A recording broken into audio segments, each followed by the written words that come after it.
Hello everyone, welcome back to my channel Rina's Online Teaching. মৰমৰ ছাত্ৰ ছাত্ৰীসকল তোমালোক সকলোকে মোৰ চেনেল ৰিনাছ অনলাইন টিচিঙৰ অন্য এটা ভিডিঅ'লৈ স্বাগতম জনাইছোঁ।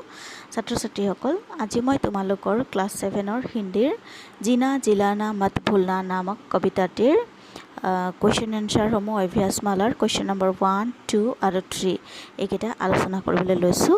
আশা কৰিছোঁ মোৰ এই ভিডিঅ'টিৰ দ্বাৰা তোমালোক উপকৃত হ'ব পাৰিবা। তেতিয়াহ'লে আহাচোন আমি কুৱেশ্যন নম্বৰ 1, 2, 3 কি আছে সেইখিনি আলোচনা কৰোঁ।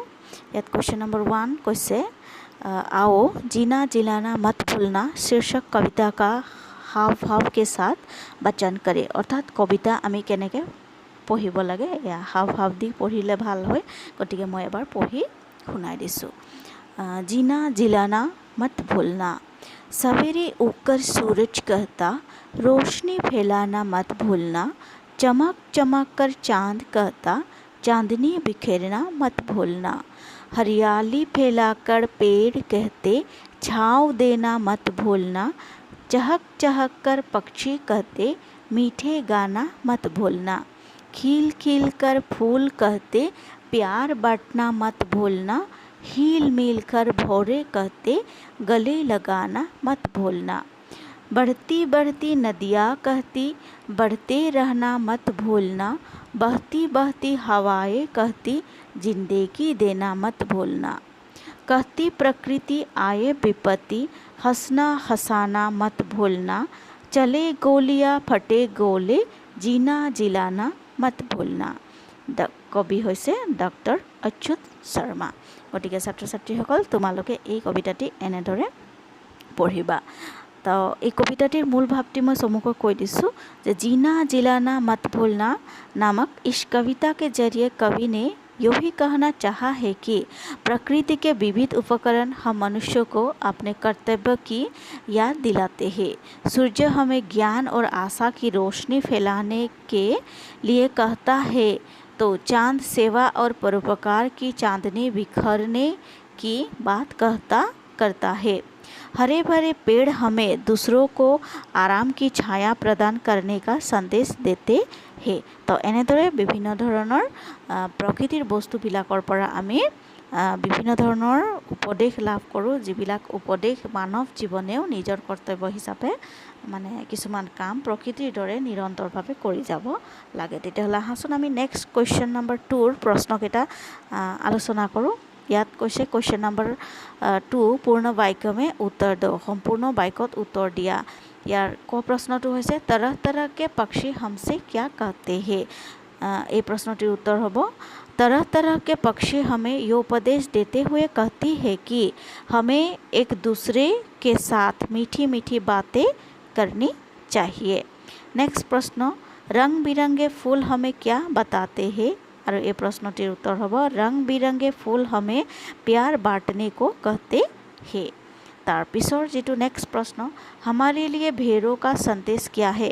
भौरों का संदेश क्या है। और ये प्रश्नটির उत्तर होगा हमारे लिए भौरों का संदेश है हमें मिलजुल कर सबके साथ मिलजुल कर रहना चाहिए और गले लगाना चाहिए। नेक्स्ट प्रश्न घ यात कैसे बढ़ती हुई नदियाँ हमें कौन सा उपदेश देती है। और ये प्रश्नটির उत्तर होगा बढ़ती हुई नदियाँ हमें जीवन में निरंतर आगे बढ़ते रहने की उपदेश देती है। निरंतर भावे आगबाढ़ी जाবৰ কাৰণে আমাক উপদেশ দিয়ে। नेक्स्ट जीटू प्रश्न ये प्रश्न हयतो হৈছে ङ जीना जिलाना मत भूलना नामक कविता के कवि कौन है। और ये प्रश्नটির उत्तर होगा जीना जिलाना मत भूलना नामक कविता के कवि डॉक्टर अच्युत शर्मा जी है। अर्थात जीना जिलाना मत भूलना नामक এই কবিতাটির কবিগৰাকী হৈছে ডক্টৰ অচ্যুত শৰ্মা। তাৰ পাছত ছাত্ৰ ছাত্ৰীসকল এই যে কুৱেশ্যন নম্বৰ 2 পূৰ্ণ বাক্যমে উত্তৰ দ বুলি কৈছে, গতিকে প্ৰশ্নবিলাকৰ উত্তৰ লিখোঁতে সদায় সম্পূৰ্ণ বাক্যত লিখিব লাগে। আৰু আমাৰ আধাখিনি উত্তৰটো আমাৰ প্ৰশ্নতেই থাকে, গতিকে প্ৰশ্নখিনি তেনেদৰে ভালকৈ পঢ়ি ল'লে আমি উত্তৰখিনি খুব ধুনীয়াকৈ দিব পাৰিম। তো তেনেদৰেই তোমালোকে সম্পূৰ্ণ বাক্যত এই প্ৰশ্নসমূহৰ উত্তৰ দিবা। তাৰ পাছত নেক্সট প্ৰশ্ন সচো আৰু সংক্ষেপ মে উত্তৰ দ বুলি কৈছে। ইয়াত হয়তো 2-3 মাৰ্কছৰ হ'ব পাৰে, গতিকে অকণমান দীঘলকৈ লিখিব লাগিব। গতিকে কুৱেশ্যন নম্বৰ 3 ক'ত প্ৰশ্নটো হৈছে सवेरे पूर्व दिशा में उदित होकर सूर्य हमें क्या करने के लिए कहते हैं। और ये प्रश्नটির उत्तर होगा सवेरे पूर्व दिशा में उदित होकर सूर्य हमें ज्ञान और आशा की रोशनी फैलाने के लिए कहता है। अर्थात जो भी ज्ञान है उसे बांटना चाहिए और आशा की उमंग रख जीवन में कुछ बन एक दूसरे के साथ खुशी से रहना चाहिए। अर्थात সূৰ্য যেনেদৰে ৰাতিপুৱা উদিত হয় পৃথিৱীৰ সকলোকে তাপ আৰু পোহৰ বিলাই, ঠিক তেনেদৰে মানুহেও জ্ঞান আৰু আশাৰ যি ৰশ্মি অৰ্থাৎ পোহৰ, সেই পোহৰ সকলোতে সমাজৰ সকলোতে বিলাব লাগে বুলি কৈছে। नेक्स्ट प्रश्न रात को आकाश में चमक चमक कर चांद हमें किस कर्तव्य की याद दिलाता है। যে ৰাতিৰ আকাশত চন্দ্ৰই আমাক জিলিকি জিলিকি কি কাম কৰাৰ মানে কথা মনত পেলাই দিয়ে। আৰু এই প্ৰশ্নটিৰ উত্তৰ হ'ব रात को आकाश में चमक चमक कर चांद हमें सेवा और परोपकार की याद दिलाता है। जिस प्रकार रात को चांद की रोशनी से पृथ्वी जगमगा जाती है, उसी प्रकार हमें एक दूसरे का आदर सम्मान कर सहायता करनी चाहिए। याद কৈছে যে ৰাতিৰ যি আকাশ, সেই আকাশত জিলিকি জিলিকি চন্দ্ৰই কি কৰে সেৱা আৰু পৰোপকাৰৰ কথা আমাক মনত পেলাই দিয়ে।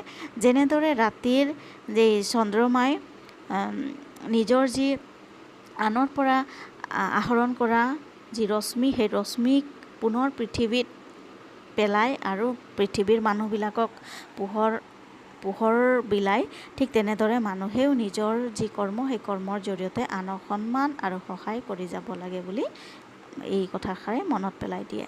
তাৰ পাছত নেক্সট প্ৰশ্ন হৈছে हरे भरे पेड़ पौधे हमें क्या संदेश देते हैं।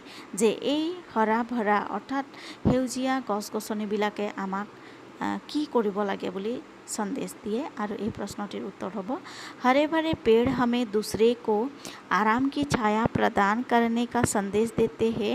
जिस प्रकार पेड़ छाया देकर अपने कर्तव्य का पालन करती है, उसी प्रकार हमें भी बड़ों का आदर सम्मान कर उनकी देखभाल करनी चाहिए। যে এই সেউজীয়া গছ গছনিবিলাকে নিজৰ কথা নাভাবি সদায় কি কৰে আনক আৰামৰ কাৰণে ছাঁ প্ৰদান কৰে আৰু নিজৰ কৰ্তব্য পালন কৰে। ঠিক তেনেদৰে মানুহেও নিজৰ কৰ্তব্যসমূহ পালন কৰি আমাৰ সমাজত থকা সকলোকে যাক সন্মান কৰিব লাগে সন্মান কৰিব লাগিব, যাক মৰম স্নেহ কৰিব লাগে মৰম স্নেহ কৰি নিজৰ যি কৰ্তব্য সেই কৰ্তব্য পালন কৰিব লাগে। নেক্সট প্ৰশ্ন হৈছে बहती हुई हवाएं हमें क्या करने को कहती है। बहती हुई हवाएं हमें क्या करने को कहती है। অৰ্থাৎ বৈ থকা বতাহে আমাক কি কৰিব লাগে বুলি উপদেশ দিয়ে। আৰু এই প্ৰশ্নটিৰ উত্তৰ হৈছে बहती हुई हवाएं हमें दूसरों को जीवन देने की बात कहती है। जिस प्रकार वायु के कारण सांस लेकर हम जीवित रहते हैं, ठीक उसी प्रकार किसी व्यक्ति के जीवन में विपत्ति या आपदा आ जाए तो हमें उसकी सहायता करनी चाहिए। अगर हम ऐसा करेंगे तो उसे विपत्ति से उद्धार मिल जाएगा तथा उसे नया जीवन मिलेगा। अर्थात এই যে বৈ থকা বতাহ, সেই বতাহসমূহে কি কৰে মানুহক অক্সিজেন যোগান ধৰে আৰু মানুহকে নহয় পৃথিৱীৰ প্ৰত্যেকটো জীৱকে জীয়াই থকাৰ শক্তি প্ৰদান কৰে। ঠিক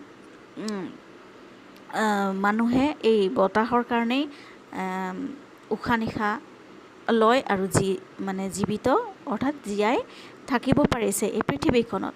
তো ঠিক তেনেদৰে মানুহেও কি কৰিব লাগে বুলি কৈছে নিজে জীয়াই থাকিব লাগে আৰু আনকো জীয়াই থাকিবৰ কাৰণে আনৰ যদি কিবা বিপত্তি থাকে বা আপদা থাকে অৰ্থাৎ বিপদৰ সময়ত সহায় কৰিব লাগে।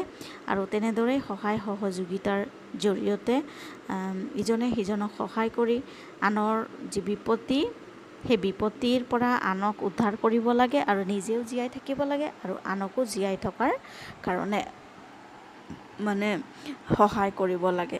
এই কবিতাটিৰ মূল কথাখিনিতো সেইখিনিয়ে, যিটো আমি প্ৰকৃতিৰ বিভিন্ন ধৰণৰ বস্তুবিলাকৰ পৰা মানে লাভ কৰোঁ। जने हरे भरे पेड़ हमें दूसरों को आराम की छाया प्रदान करने का संदेश देते हैं, तो चिड़िया मीठी मीठी बातें करने का उपदेश देती है। फूल हमें आपस में प्यार बांटने की बात बताते हैं, तो भौरे सबको गले लगाने को कहते हैं। बढ़ती हुई नदियाँ हमें जीवन में निरंतर आगे बढ़ने को कहती है, तो बहती हुई हवाएं दूसरों को जीवन देने की बात करती है। प्रकृति हमें यही संदेश देती है कि जीवन में भले ही आपदाएं आए, हम स्वयं हंसना और दूसरों को हंसाना ना भूले। अर्थात आमी निजेও হাঁহিব লাগিব और आनों को हँसुआब पारिब লাগিব। प्रकृति हमसे कहती है कि जीवन में कैसा भी संकट आए, हम स्वयं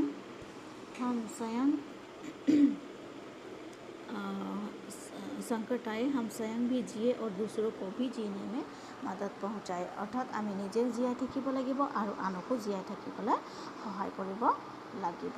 তো এইখিনিয়ে হৈছে জিনা জিৰানা মাত ভুলনা নামৰ কবিতাটিৰ মানে মূল ভাৱ, আৰু এই মূল ভাৱটিৰ পৰাই আমি এই যি পাঠটিৰ কুৱেশ্যন এনচাৰ আছে, কুৱেশ্যন এনচাৰসমূহ আমি কৰিব পাৰোঁ। গতিকে ছাত্ৰ ছাত্ৰীসকল, মই বেলেগ এটা ভিডিঅ' তোমালোকৰ ক্লাছ কুৱেশ্যন নম্বৰ 4 আৰু কুৱেশ্যন নম্বৰ 5ৰ কুৱেশ্যন এনচাৰসমূহ দি দিম। গতিকে মোৰ ভিডিঅ'সমূহ তোমালোকে চাই থাকিবা আৰু মোৰ চেনেলটোত নতুনকৈ আহিছে যদি ছাবস্ক্ৰাইব কৰি দিবা। গতিকে আজিলৈ ইমানতে সামৰিছোঁ। পুনৰ লগ পাম। Take care.